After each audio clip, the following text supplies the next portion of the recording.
tayo sa ating palatuntunan. Ito na po, Sen, puntahan natin. Sa kabila nung patuloy niyo pong pakikipaglaban, ipagtatanggol ang batas, sundin natin ang batas, at kayo po bilang senador ay pinanumpaan ninyo na ipagtatanggol po ang saligang batas, ang konstitusyon ng ating bansa. Mukhang iba po ang naging sitwasyon kong, Sen, dahil ito po ngayon ang ginagamit nila para kayo po ay pigilan, pahintuin sa inyong mga ginagawang ito. Ayun naman ay napansin ninyo na patuloy na nagaganap. Unang-una, akala ko nung makuha namin ang beat, Opo. ay may pagpapatuloy namin ang pagdinig sa Blue Ribbon. Ngunit nandun na yung isara nila yung Senado dahil meron Opo. daw May security issue.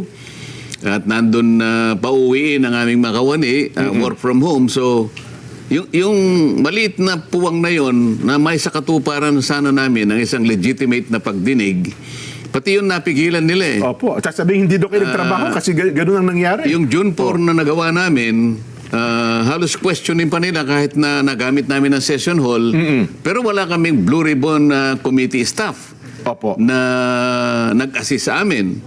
So, yung huling bahagi sana na maaaring matawag namin na huling-huling pagdinig na lang, hindi rin May sa katuparan. natuloy yun. Opo. Dahil nga, nakasara ang Congress. Ginawang garrison ng Senado. Parang garrison ng Hapon.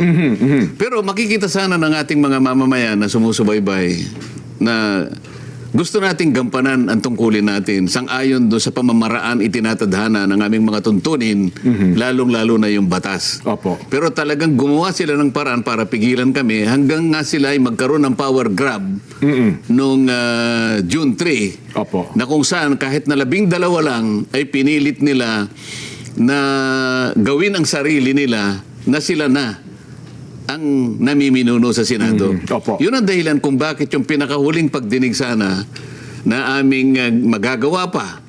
Dahil kami naman ang legitimate na nahirang, ay hindi na namin tuluyang naituloy. Ang halip, sa halip ay pinagtiyagaan nilang talagang pigilin lahat ito. Hanggang sa makuha nga nila noong Miyerkules sapagkat nagkaroon ng special session, na wala na talaga sa amin yung liderato, lalong-lalo na yung Blue Ribbon Committee. Bukod doon, Jen, para siguro lalo akong mapigil sa ginagawa ko na tungkulin, na talagang tukuyin at ma-identify natin kung sino-sino ang mga tao sa likod ng malaganap at malaki ang nakawan na yan. Alam naman natin kung sino-sino sila, pero gusto nating ma-formalize sa pamagitan ng pagdinig sana. Yes, tama po. Ngayon, ang ginawa nila, ayun, nag-imbento sila ng sari-saring mga asunto laban sa akin. At alam na natin na nagpahayag na ako ng mga ilang araw na nakararaan na may posibilidad na ako pang aarestuhin din. Yun na nga po. So taliwas sa mga pahayag ng mga ex-marines at saka mga ex-soldiers ng ating bansa, kung sino-sino ang binanggit nila na naka-receive ng mali-maletang salapi. Ako na hindi nagnakaw, Opo. ako na nagpipilit lang na magampanan ko ang tungkulin, ako pa yung kanilang aarestuhin. So ito yung naipahayag ko na, ako naman kung gagawin nila yun, Jen, maliwanag naman na ako isasama naman ng payapa sa kanila. Ganun po ba? Sapagkat kung sino man ang mahihirang na aresto sa akin, ginagampanan lamang niya yung tungkulin niya. Ako isasama ng Matiwasay. matiwasay, voluntaryo. At bahala na ang batas kung paano isesettle lahat ang mga pangyayari ito. Pero mukhang mabigat yun, Sen, sa pangyayaring yan. Kasi kung ganun po ang binabanggit nyo, well, ako personally, mukhang ang ating mga kababayan, parang hindi ata magiging katanggap-tanggap yung bagay na yun, Sen. Kasi batas is batas. Pagkatapos ganun ang gagawin sa inyo, mukhang parang... Lalo na kapag naliwanagan nila na ang kanilang ibinibintang sa akin ay yung pagkakaloob ng mga kaibigan ko ng pansarili nilang pagtulong sa akin. Opo. Pribadong pera nila na itinulong sa akin para makapangampanya ako.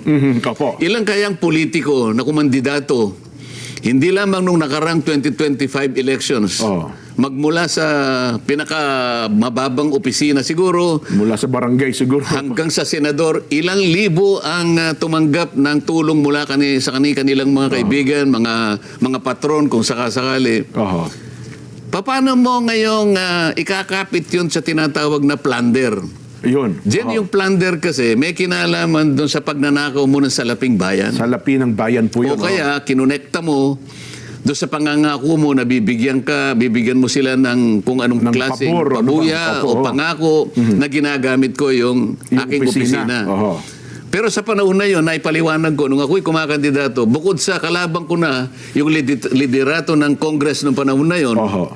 nasa number 31 pa ako sa survey. Totoo po. Sino ako para mangangako sa kung sino man ang gustong tumulong sa akin? Kung mangako man kayo, baka sabihin, niloloko mo ako, wag ko na mangako. Oo, ang totoo niyan. Sabi ko sa kanila, wala naman akong may papangako sa inyo.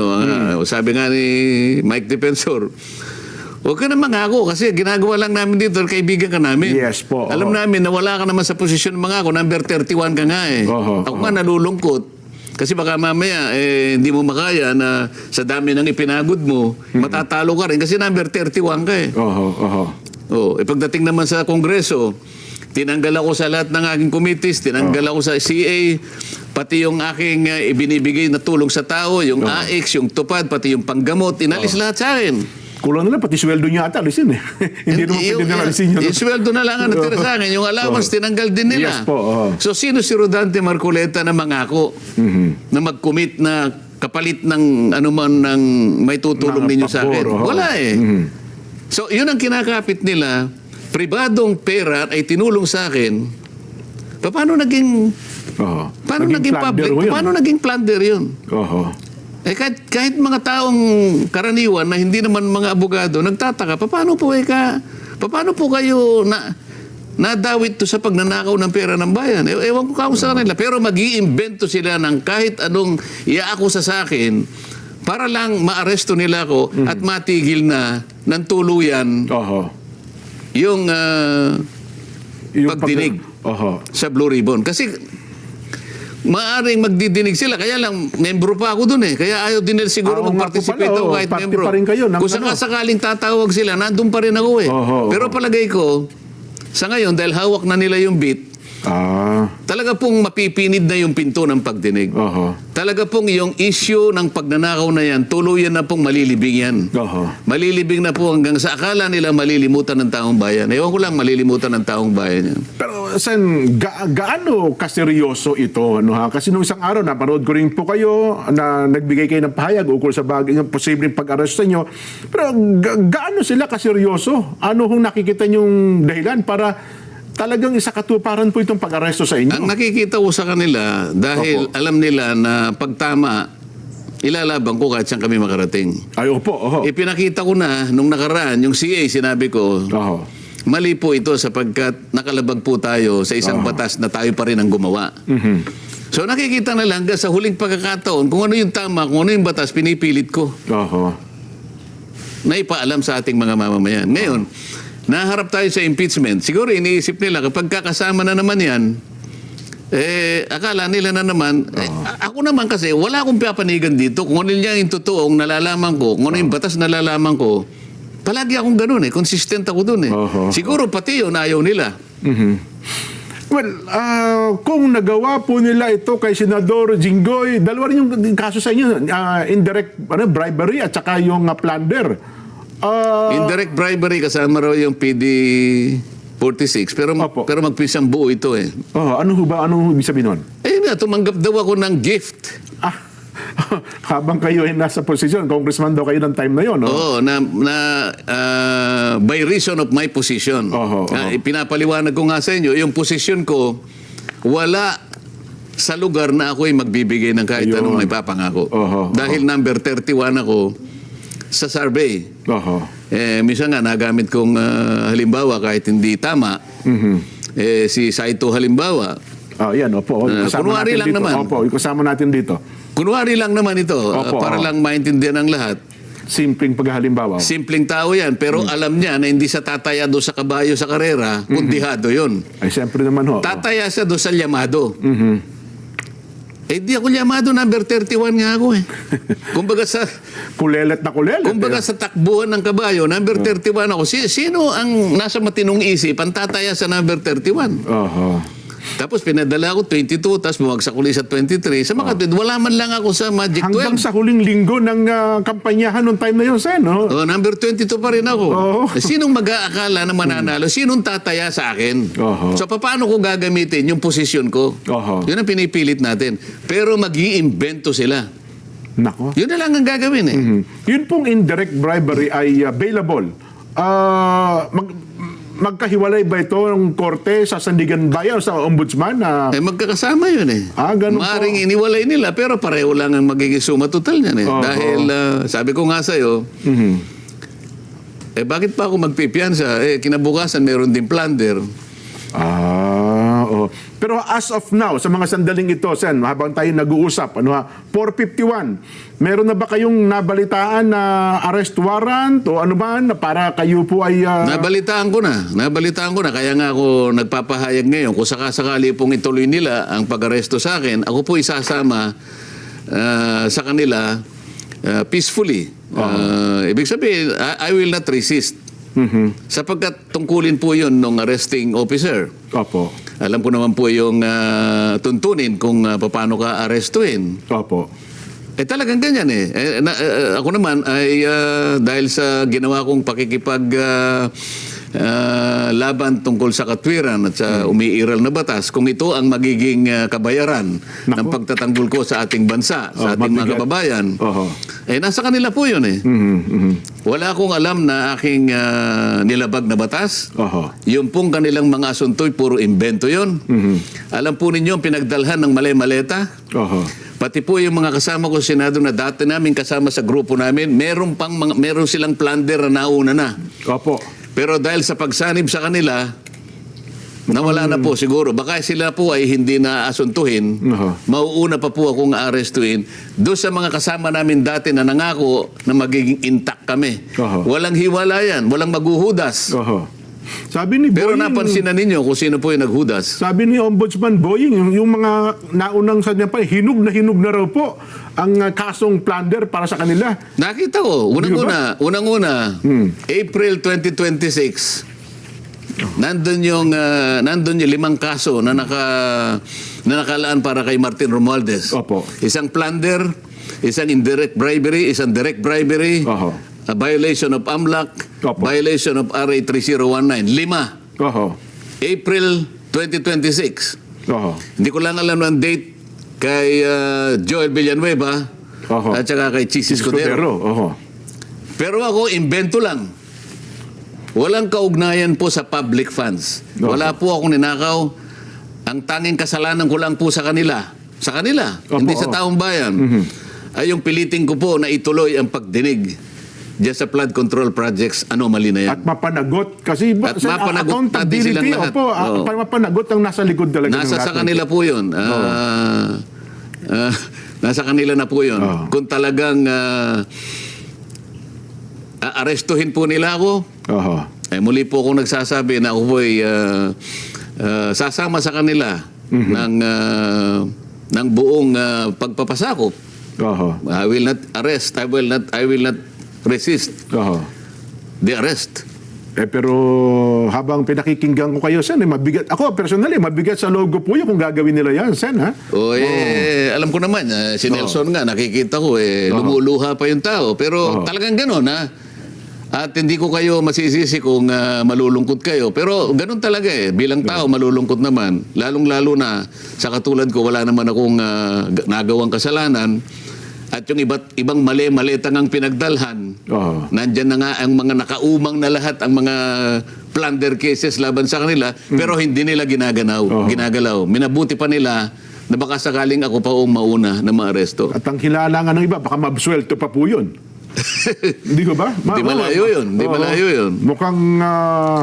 ano ba ito? Lokohan na ba ito? Sen, mukhang, sabi nga nung isa kong narinig, mukhang inuunggoy na tayo, Planet of the Apes na ba ang Pilipinas ngayon? Hindi kasi, dahil nga siguro sa kinatatakutan nila yung multo na kanilang ginawa, pinagnakawan ang taong bayan isip-isipo, nilimas nila ang salaping bayan Oho. na para sana sa serbisyo ng mamamayan. Pagkatapos, natakot sila sa multong ginawa nila, gusto nilang pagtakpan. Nako. So kung sino man ang magpapakabayani na yan na ituloy para sa ganun, makilala natin silang lahat, gagawa sila ng paraan para usigin ang tao na yan. Ako ngayon. So bakit kayo magtataka? Bakit kayo malulungkot? Dapat inasahan natin na gagawin nila sa akin yun.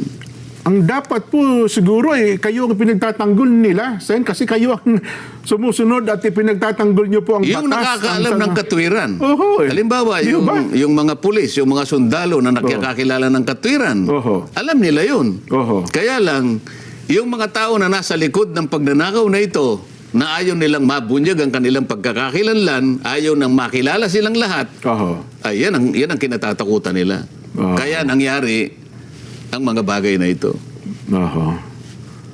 Kaya itong pag-broadcast natin ito, malay niyo, ito yung huli nating pag-broadcast sa araw na ito. Nako. Oho. Hindi ba? Hindi ka nakasalita. Mabigat sa loob, Sen. Pasensya na kayo, no ha? Mukhang Nasagutan pa naman kita na ako ay magiging ninong ko kayo sa kasal mo na 30 years anniversary Opo. yata yan. Dyan, ano? Oo, mukhang hindi tama itong... So isa ka sa casualties dito. Oo. Hindi ko na itutuloy ito, Sen. Pwede ka... Huwag mo na, i-postpone mo na muna yung kasal mo. Makakapaghintay naman siguro. Baka ako naman ang iwanan ng misis ko, hindi kaya. Siguro naman may papaliwanag Oo mo nga naman siguro. naman, Di ba? baka naman... Sabihin mo, darling, pwede ba nating iiliban muna ito? Kasi baka hindi naman magtatagal ito eh. Ang problema, yung venue, siningin na po ako, Sen. Maliit na bagay naman siguro sa iyo, di ba? Babawi na lang. Pero, hari naman, magkaroon ng linaw ng isipan kung sino man ang nag-iisip nito ng mga bagay na ito, Sen. At, anyway. Basta takot dyan, Opo. maliwanag sa akin yan na alam ng taong bayan na wala po akong kasalanan kung hindi yung maglingkod sa inyo ng buong katapatan. Ano man po yung gagawin nila. Ako po ay naniniwala na meron po tayong isang Diyos na mapagmahal. Oho. At sa kanyang kalooban po ay doon ko na lamang ibinibilin ang aking magiging kapalaran dyan. Sen, ang inyo pong mensahe sa mga taong bumoto sa inyo, naniniwala sa inyo, sabi nyo nga, baka hindi naman siguro huling broadcast. Hindi, Mabigat ang galo. sa buwan na ito siguro. Ayaw ko naman sabihin huling broadcast natin. Huling broadcast natin muna sa buwang ito. Ayun, malay pwede mo po. naman sa susunod na buwan, ma-open uli natin ito, di ba? Opo. At hindi naman ihinto ang programang ito, Jen. Oho. Dahil nandyan naman kayo ni Nelson. Pero mabigat Di ba? magprograma, Sen, kung gano'n ang nasa likod ng isipan namin na mahirap magtanggol pala sa batas kapag ginagawa natin yung tama, ganito pa gagawin nila. Di ba? Naintindihan ko yun, pero alam ninyo na ang lahat naman ng mga bagay ay hindi mangyayari kung hindi kalooban ng Diyos. Yun na lamang natin. Doon na lamang tayo babatay at sasandig dahil lahat ng pangyayari, gusto man natin o hindi, ay meron lahat paliwanag yan. Opo. May kadahilanan yan. At ang tanging nakakalam dyan, ang ating Panginoon Diyos dyan. Sen, ang inyo pong bigyan ko na kayo ng pagkakataon para magbilin po, mag-iwan ng mensahe sa ating mga taga-subaybay, mga supporters nyo po, at siyempre, mga naniniwala sa inyo, Sen. Salamat pong lahat sa inyong mga nakikinig sa araw na ito. Pasensya na po kayo kung naging maramdamin po ang mga huling pahayag ni Jen Sabarjaga. Opo. Pero totoo po lahat na maaari pong ako'y arestuhin sa araw na ito o kung hindi man ngayon sa mga susunod na araw sa kadahilanan po na kailangan po nila na magkaroon po ng katiyakan na yun pong pag-iimbestiga, yung pagsisiyasat doon sa napakalaking nakawan na nangyari sa kasaysayan ng ating bansa ay tuluyan ng malimutan.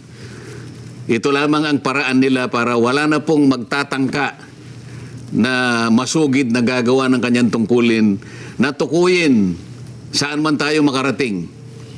Tukuyin ang lahat ng mga taong nasa likod ng napakalaking nakawan na ito, sapagkat sila po ay nakagawa hindi lamang ng kataksilan sa bansa, kung hindi napakalaking kasalanan po sa inyo.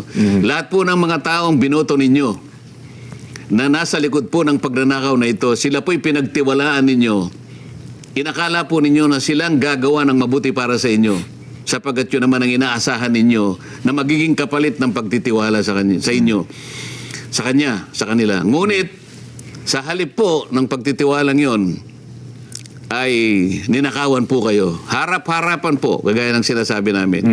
Yan po ang kanilang gustong iwasan ngayon. Yung makilala sila ng lubusan at tuluyan. Kaya lahat po ay gagawin nila. Huwag po kayong mawawala ng loob. Alam ko po na ito'y pansamantala lang. Alam ko pong hindi magpapabaya ang Panginoon Diyos. Siya po ang gagawa ng paraan upang malutas po natin ang problemang inaharap ng ating bansa. Pansamantala, dyan lang po kayo. Tibayan po ninyo ang inyong kalooban. Hindi po tayo matatalo sa ating ginagawang pakikipaglaban. Salamat po sa inyo. Sen, bago lang tayo magtapos, inuulan ako ng napakaraming text message ngayon. Nakatutok sila sa atin. Ang sabi nung isa, nasa tao ang gawa, nasa Diyos ang awa. Kung ano man po yung gagawin natin, siguro. Tignan natin, ano ha? Magbabalik pa po ang Saganang Mamamayan.